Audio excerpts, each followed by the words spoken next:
ஒரு சிறு கதை கேட்கலாமா? பயசரிதை.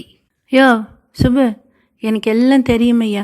அந்த 50 லட்சம் விவகாரம் பற்றி நீ எழுதாமல் இருக்க மாட்டேன். உனக்கு சேர வேண்டிய தொகையை அப்போவே பைசல் பண்ணிட்டேனே. இன்னும் வேணாலும் கேட்டு வாங்கிட்டு போ. அதை விட்டுட்டு சுயசரிதை எழுதுறேன், பயசரிதை எழுதுறேன்னு போயா எதையாவது எழுதி தொலைக்காத. அப்புறம் நீயும் சேர்ந்து கம்பி எண்ண வேண்டியிருக்கும். ஜாகிரதை. நல்ல சிவத்திடமிருந்து ஃபோன் மூலம் வந்த மிரட்டலை சுப்புசாமி லட்சியம் செய்ததாக தெரியவே இல்லை. ஆளவந்தாரின் அணுகுமுறையே வேறு விதமாக இருந்தது.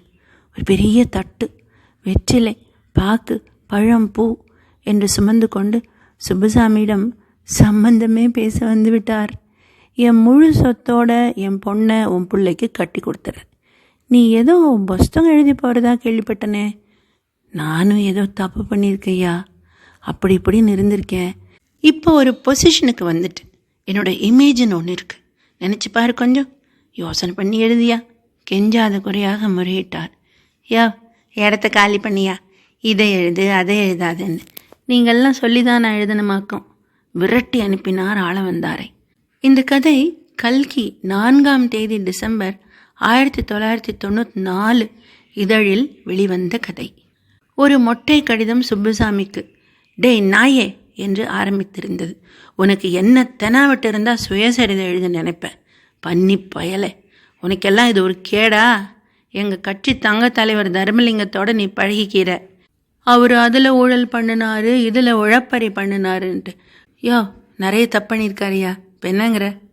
தண்டனை கொடுத்தா தூக்கு தண்டனையே கொடுக்கலாம், அந்த அளவுக்கு தப்பு பண்ணியிருக்கிறாரு. ஏதாவது எழுதி வச்ச என் கட்சி ஆளுங்க உன்னை சும்மா விட்டுடுவாங்கன்னு நினைக்காத. உடனே எழுதுறத நிறுத்து. எழுதுறத நிறுத்திட்டேன்னு உங்ககிட்ட இருந்து அறிக்கை வரணும், சரியா? அப்படி வரலைன்னா உன்னோட அரக்கை காணாத போடும். ஆமாம், சொல்லிவிட்டேன். என்னையாட மிரட்டுறீங்க என்று சுக்கு நூறாக அந்த கடிதத்தை கிழித்து எறிந்தார் சுப்பு. சுப்புசாமியும் அப்படி ஒன்றும் அரசியல் சாணக்கியம் தெரிந்தவர் அல்ல. அந்த காலத்தில் சாணிக்கையால் எதிரணி தலைவரின் போஸ்டரை அசிங்கப்படுத்த ஆரம்பித்து படிப்படியாய் முன்னேறி அதே தலைவரின் ஒரிஜினல் முகத்தையே ஆசிட் தெளிப்பால் அசிங்கப்படுத்தும் நிலைக்கு உயர்ந்தவர். ஒரு அடாவடி அரசியல் பேர்வழி. நாளொரு கட்சியும் பொழுதொரு தலைவருமாக அரசியலை கேலி கூத்தாக்குபவர். அநேகமாக எல்லா கட்சியையும் ருசித்து பார்த்தவராகையால் அனைத்து தலைவர்களின் ஆசா பாசங்களும் அவருக்கு அத்துப்படி. இந்த காரணத்துக்காகத்தான் அதிரடி பப்ளிகேஷன் அந்த நிறுவனத்துக்காரர்கள் இவரை ஒரே அமுக்காக அமுக்கி ஆதாயம் தேட முயன்று வெற்றி கண்டார்கள். தங்களை பற்றி சுப்புசாமி தாறுமாறாக எப்படியும் எழுதி வைப்பார் என்று எல்லா தலைவர்களுக்கும் பயம் வந்தது. பயந்து கொண்டே சுயசரிதை எழுத வேண்டிய நிலையில் இருக்கும் இந்நாளில் சுப்புசாமி எழுதி கொண்டிருந்த சுயசரிதை பலருக்கு பயசரிதையாக எம்சித்தது. டைட்டில் என்ன தெரியுமா? வாழ்வே அபாயம்தான் அந்த சுயசரிதையின் தலைப்பு. எப்படி இருக்கிறது டைட்டில்? அமர்க்கலமாக இருக்கிறது அல்லவா? இந்த சுப்புசாமியின் சுயசரிதை எழுதி முடிக்கப்பட்டு வெளியீட்டு விழாவிற்கு தேதியும் குறிக்கப்பட்டாயிற்று. புத்தகத்தின் உள்ளடக்கம் ரகசியமாய் காப்பாற்றப்பட்டது. அனைத்து கட்சிகளும் என்ன செய்வதென்று புரியாமல் தவித்தன. நாட்டின் எந்த தலை போகிற சமாச்சாரத்துக்கும் ஒன்று கூடி தீர்வு காணாதவர்கள் இந்த பிரச்சனைக்கு அவசரமாய் கூடினார்கள். படு ஒற்றுமையாய் ஒரு முடிவெடுத்தார்கள்.